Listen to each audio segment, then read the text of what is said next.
Good morning, everyone. I'm Pranav Thakurta, founder, EDU TV. And it's an absolute privilege to welcome you all to the EDU TV podcast, a platform where thought leaders in education come together to inspire students, parents, and institutions across the globe. Today's episode is truly special. We are discussing 21st century skills every 12th grader must master before entering universities. A topic that could not be more timely or important. I'm delighted to introduce our wonderful host, Ms. Nishi Mishra, Head of Outreach at Amity University, Noida. Nishi has headed many best of the universities in India, and her energy, insight, and passion for guiding students are unmatched. And I will request Nishi to introduce our famous guest, the Mrs. Alka Avasthi. Over to you, Nishi. Thank you, Mr. Pranav. We are here today in a rainy morning to introduce the very well-renowned principal, Mrs. Alka Avasti. Good morning, ma'am. You are welcome here on the podcast of 21st Century Skill. Ms. Alka don't need any kind of introduction, but I would like to say that she has headed one of the top-notch institutions and schools of the country and had imparted the best education not only in terms of academics but also in terms of the virtues to the students in the past 30 years. And if you want to talk more, know more about her, probably we'll get to know more about her in the kind of this podcast that we are hosting today. So let's have a warm welcome for Mrs. Alkavasti. Welcome, ma'am. Thank you, Nishi, and thank you, Pranav and Tanya and everything. Thank you, ma'am. So without wasting a lot of time, can we have a first question? I think the audience would be wanting to know more about what is 21st century. Yes. So, when I was told, when Pranav was talking about the 21st century skills, um, I thought that, and I was also thinking in my mind that how apt this theme or topic is. Because 21st century skills, as we are witnessing now in this in this fast, complex, and changing, challenging world, we need students not only to excel in academics, but in the skills that I am going to talk about. And the first and the foremost that I feel is critical thinking and problem solving skills.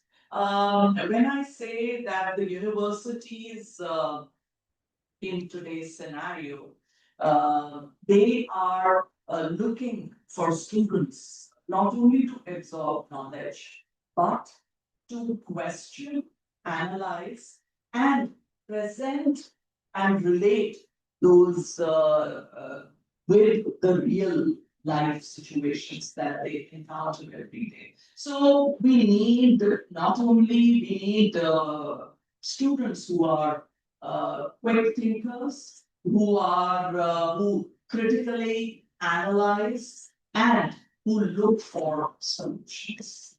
So first and foremost is of course this skill.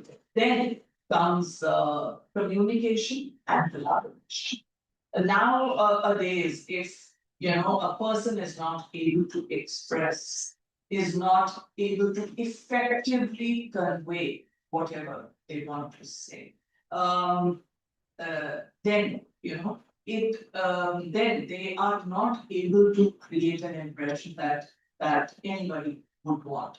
And universities, and not only in universities, in schools also, since we are also following experiential style of learning, and NED also advocates that our education needs to be holistic. So we have project-based learning.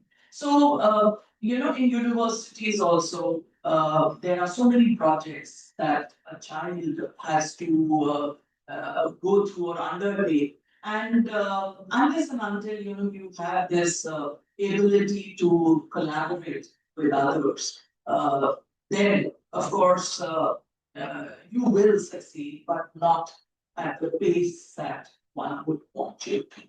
So these two skills, other than that, digital literacy. You know, digital literacy is after COVID, we've come to realize that COVID brought us all together through the online mode. But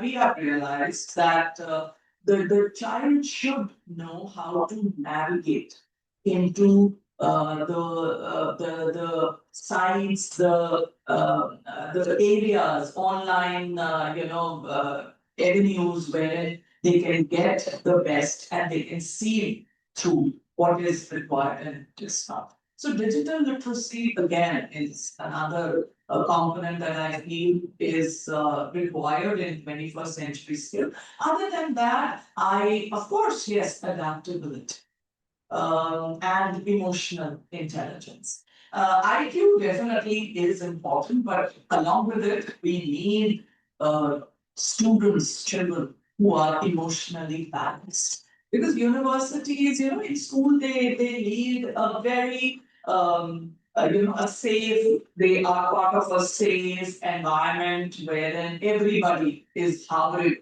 over them and they are protected as soon as they step out into the world. So the school only has to prepare them for that world. And I feel that if a child is emotionally stable and also has the capability to empathize, to work with everyone and to have a very balanced approach. It helps the child because along with academic excellence, being emotionally stable and also, like I said, and yes, of course, how can I forget creativity and innovation? Amity also talks about, innovative strategies. RPM also talks about how we need to lay a lot of stress on it in India. And I must say that, of course, I've seen, so many schools and colleges going in for their students coming up with such beautiful ideas and they are going in for a patent. So we have also got, we have started, patenting our students' ideas. So this also equips them to handle the pressure that they may encounter in universities, wherein they have to find solutions, they have to convey whatever they would, whatever task is assigned to them, they have to express it, they have to project, they have to submit, their the solutions, and of course, your perspective. How do you view things, and how do you come up with solutions? So I guess the 21st century skills as this is what I consider the first and the foremost all these skills that I told you. So we definitely want our students not only to be ready, but to step into the universities empowered. Thank you, ma'am. I think this was very wonderfully explained by Mr. Basti about the skills that the students should be adapting to evolve themselves into a new environment when they study. Yes. Going ahead, ma'am, I have a very different and a very obvious question that has been asked by most of the principals about skills. What are the kind of the techniques as a school principal you are adapting in your own school because you've spent more than 7.5 years at Mayoor school to help students empower themselves with a university ready, setup? Well, all the schools now, what we have started it, and especially in our school also, we start with the at the pre-primary level only, we start with the soft skills and also with STEM education. So, right from the pre-primary level, our children they get into this habit of making projects, and the teacher behaving or acting as a facilitator rather than the instead of the teacher centered classroom environment.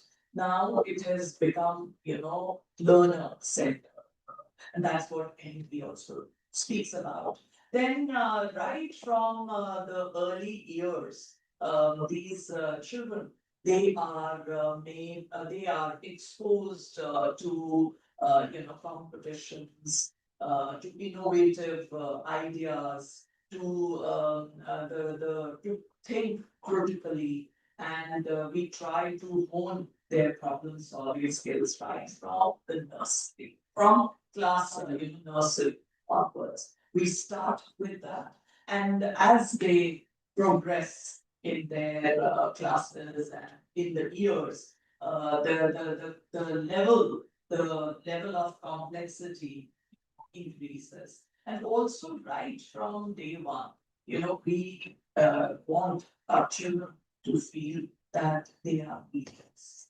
And leaders, and for that, we have also got specially teachers are taking classes for them. And they are doing activities not only inside the classroom. And if you see our classrooms also are no more that traditional chalk the talk. I mean, the classrooms are so big, and you have different corners where a child can go and pick up something and start doing that. Start, working on that. So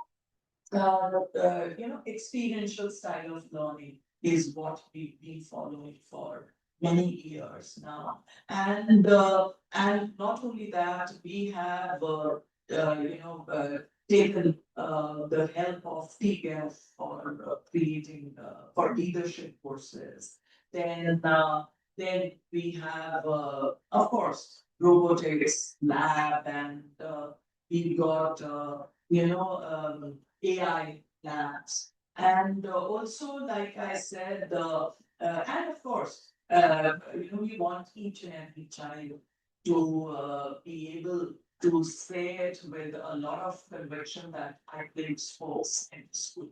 And since our school is in collaboration with Mayo College History, Mayo College, they carry 150-year-old legacy. So the same thing we also follow here. We make sure that every child plays. And because we've seen that they learn a lot of skills while they on the school grounds. So along with of course the leadership skills, they get they learn the spirit of camaraderie, team working as a team, and then bringing their team to success, and also resilience and adaptability that we feel, and we lay a lot of focus. Anybody also talks about comprehension and communication skills. So we lay a lot of focus on their communication and comprehension skills. So so this way we, and of course we have a student junior, junior student council, and we've got a senior student council. So we believe that these children should start accepting their responsibility and should be able to become a conduit between the school and the management and the students. So they learn this right from it. And then we have Interact Club, wherein the children they outreach, like I said, They go to we have been in association with SEDU, that's the school for underprivileged students. Our children, they go there, they teach them. Those children, they come and they are a part of our sports day celebration or carnival that we hold. And then we also, help them with the uniform buying every year or uniform and also books. That these they have 3, 4 schools in Noida and Greater Noida region. So our children, they learn this habit of distributing. Uh, if they have more, so just so giving it to the ones who do not have as much. So all these skills teach them empathy and like I said, all this 21st century skills. So there are so many other things. Of course, yes, how can I forget? Global outreach also. We have been having exchange programs with Germany, with US, and of course with Spain and all. So that also, and of course we had a teacher from Germany who stayed with us for 5, 6 months. So we hosted her. And in the bargain, it helped us that our students started speaking the language in the way it should be spoken. So these are a few ways that we've been trying to instill and get them ready to cultivate, these skills, 21st century skills, and get them ready for colleges and universities. Thank you, ma'am. I think this was very explicitly explained about the kind of the teachers that we have, the work they are in. Well, my third question is a bit worky question. For you. Because we are dealing with Gen Zs, right? This generation, we sometimes feel it's difficult. We sometimes feel it is easy to deal with them, right? How do you think that the skills, that the new skills that have come up in the 21st century, for example, emotional intelligence, right? How do you think you as a principal deal with these kind of skills with these students? Sometimes you have to teach them certain kind of work which has to occur naturally. So for example, community engagement. For example, respecting your parents and teachers. And now we see that sometimes we have to inculcate the Gen Z with this particular skill. Can you give certain tips, not only to educators, but also to the students who are aspiring to apply to top Indian and foreign universities? How will this emotional intelligence particularly will help? Well, what you said, Nishi, is what we also have learned and skilled ourselves over the years. So, see, the best part about being an educator is that learning never stops. Yeah. And I keep on telling my teachers also, I said, that's the reason we remain the youngest at heart and also in mind, because we need to keep upskilling ourselves. And when you are talking about emotional intelligence, 10 years from now or 15 years from now, when we were handling kids, that was a different generation. That seems to be a different generation now. These little ones, they, you have to, like when I joined this school, I will share the secret with you all. When I joined this school, the one thing that was there in my mind was that I have to start, what I need to start building my connect with the little ones who, once, you have made that connect, they will do anything for you. And to mold their minds becomes easier.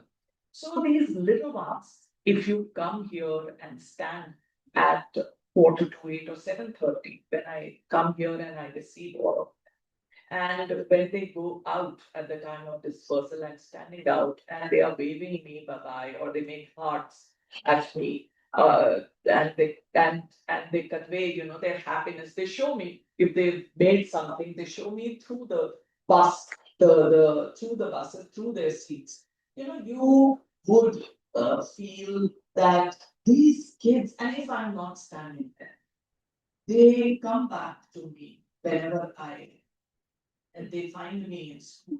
They come and tell me, "Ma'am, where were you? We missed you." So see, and I make it a point that for all their sins, I am there. For maybe 5, 10 years, I'm not used to the assemblies of all the classes. We've got 10 sections or 11 sections in all the classes. So sometimes it becomes slightly tough, but I make sure that I go and meet them for at least 5, 10 minutes. And I try and reiterate the the qualities, the what I would expect from them. And maybe at times, I ask them. So because these children, they come up with such beautiful things, and that's the art of being a teacher is when a child is saying something, and you mold it, and you take that point and you convey whatever you across. So that ability, we try and speak with them emotionally. When you say empathy, or you would want the child to not feel self-entitled, as we've heard, so much being said about Gen Z. These kids at the end of the day, they are wonderful beings. It's just that I remember African saying that it takes a complete village to educate a child. So their circumstances, their maybe whatever environment that make that influence them. But we try, to speak with them. Now my engagement with my students has become such wherein I told my teachers also. I said we will try and give them or present it to the students, to the older students, why do we want what we want, or why, or where we feel that they need to change their attitude. So see, you have to reason it out. And we believe that in counseling, not only of the students, but of the parents also. So we started with that. I mean, of course, in all my talks with the parents, I make it a point. I tell them how we need to incorporate, a behavioral thinking or our perspectives. And now we have also seen how, I mean, we all believe in power of yeah. So I always tell my students, I said, believe in yourself and keep saying that I will do it. It will get done and everything. All we Shah Rukh Khan, as an English teachers, we are very good with our histrionics and the way we communicate things. Then Shah Rukh Khan का famous dialogue. What was a rule? बच्चे इतने खुश हो जाते that they feel that she is somebody of their level only. But at times, but then they also know that I will not accept, certain things, certain acts of indiscipline, and also bullying. It can be a mental bullying or that's. But of course, a lot of counseling, a lot of talking, and creating a rapport and connect with students has helped us. And our teachers also, they also, people say that it all depends on the leader, the way the leader functions. it comes down, trickles down to the teachers or to the facilitators level, and also in the whole environment of the school reflects about the vision of so that is now being followed in my entire school. So I think that has helped us all throughout. And our children are doing very well. Thank you, ma'am. I think one of the best thing that I liked in this particular question that ma'am has talked about is power of manifestation. And I think a lot of work comes with believing in yourself, right? And while students are applying to various foreign universities with different kind of skills, they have to also understand the fact that there are a number of opportunities waiting for them. And if they believe in themselves, they can do wonders. Now, I have my last question to you, and which is about we have talked about a lot of skills. You have been a soft skill trainer, right? Do you think that in India, specifically in India, where our kids are applying to foreign universities, top-notch Indian universities that have got foreign university collaboration, there is a need of finishing school? Well, well, when you say finishing school, I would just like to say that, you know, where the children now when they move to colleges and universities, uh, the vision or the way a college or a university would like their students. We definitely do them well. We, when I say we, I'm talking about the schools. We groom them well. But then it becomes the responsibility of a college or a university to make sure that the child knows what are they expecting from the students. And also when, I mean, what I spoke to you about before, that creativity and innovation. So these are the two things that the university, and especially when you spoke about foreign universities coming into India, they would certainly want our students to come up with original ideas, with with of course being creative. Creative doesn't mean only in art and music and all.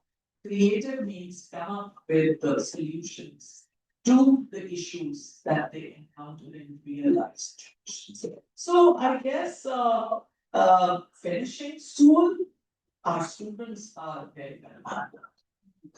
And I have and in fact, you know, when they wish me in the morning, the senior lawyers they touch my feet, and they bend, they touch my feet, and if I'm able, they definitely want to. So that our Indian culture and tradition in itself, you know, speaks volumes about the way the child has been. So, finishing school, I do think so, but it is entirely, like I said, up to the colleges and the universities. What are you expecting from the child? That needs to be conveyed to them because we send them as wonderful human beings to evolve to the colleges and the universities. Now it's their responsibility to make sure that Thank you, ma'am. I think I would like to summarize this podcast. And I had a very great experience, wonderful experience talking to Ms. Avasti, sharing her experience about the various kind of the skills that she has not only developed in her 30 years of experience in these schools, but what she wishes to see in the student when they're applying to universities for different courses, whether it is undergraduate or postgraduate courses. And one thing that I particularly would, without any doubt, support her in the same as that. I've been working in the industry for a very long time. I've seen that creativity, innovation, and problem solving, these are few extremely critical skills that are not only required but should be earned by not only the students but also parents should be extremely supportive in helping the students to learn this. And with this, I would like to end this podcast of 21st Century Skill. My wholehearted thank you and gratitude to Vasal Kavasti and Tanya and Pranav for holding this wonderful dedicated podcast. Thank you. Well, thank you, Nishi, and thank you, Tan and Pranav. Thank you so much, ma'am. Thank you, Nishi ma'am. Thank you, Madam Alkavasti. We are thankful to esteemed guest Mrs. Alkavasti, Principal of Mayoor School, Noida, a visionary leader shaping young minds with excellence and values. We are privileged to hear her insight today. I'm equally delighted to have our dynamic host, Ms. Nishi Mishra, Head of Outreach at Amity University, Noida, led this important discussion on 21st century skills every 12th grader must master before entering universities. Definitely a big thank to Tanya Sethi for the first direct telecast to 15 lakh eyes in 4 continents. Thank you, all of you. Thank you.